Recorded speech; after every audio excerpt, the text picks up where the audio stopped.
हे देव मुझसे भूल हो गई, मुझसे अपराध हो गया। अब विशुद्ध रूप है, सत्य रूप आपका है। ये माया जो है इससे हमको इसने मोह लिया है, हम समझ नहीं पाए। ये वैभव, ये संसार जो दिखाई देता है चमकीला सा, ये वस्तुएं भोग विलास की, ये सुख सुविधाओं के साधन हमें जो दिखाई देते हैं, ये माया है आपकी। अनभिज्ञतावश हम समझ कहां पाए। और शास्त्र कहते हैं कि माया को कौन जीत पाया है आज तक? माया को कोई जीत नहीं पाया आज तक। यदि योगी सन्यासी, माया का प्रभाव कम होता है भजन के माध्यम से, लेकिन माया को कोई जीत नहीं पाता है। ये बड़े बड़े यमलात्मा, यति योगी सन्यासी हिमालय की गुफाओं में बैठकर तपस्या करते हैं। वो इसलिए तपस्या करते हैं कि हे देव, आपकी माया का असर हमारे ऊपर नहीं होना चाहिए। पुराणों के अंदर एक सुंदर सा उपाख्यान आता है।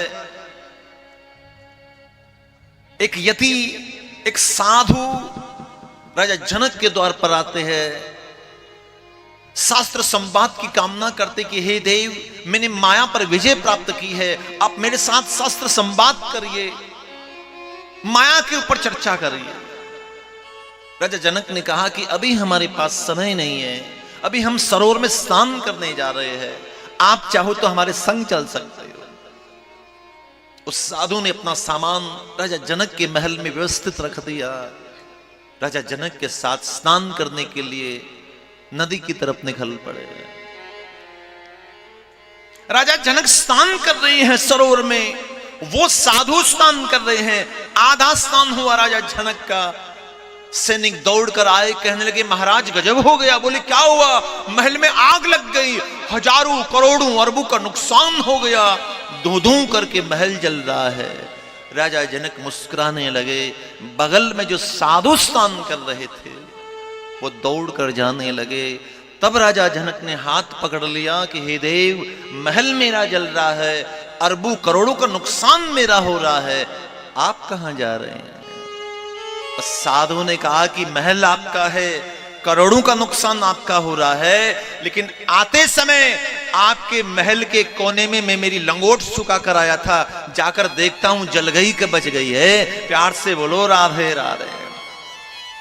तब राजा जनक ने मुस्कुरा कर कहा कि बस यही माया है, ये मेरा है, ये तेरा है, और जो तेरे पास में है वो भी मेरा है, यही तो माया है।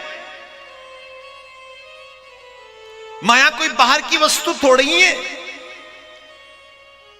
मैं नहीं, मेरा नहीं, ये तन किसी का है दिया, जो भी मेरे पास है वो धन किसी का है दिया। देने वाले ने दिया, वो भी दिया किस शान से, मेरा है ये कहने वाला मन किसी का है दिया। मैं नहीं, मेरा नहीं, ये तन किसी का है दिया। वो देने वाला कोई और है, वो परमात्मा है देने वाले। इसलिए इंद्र कहते हैं कि आपकी माया को हम समझ नहीं पाए,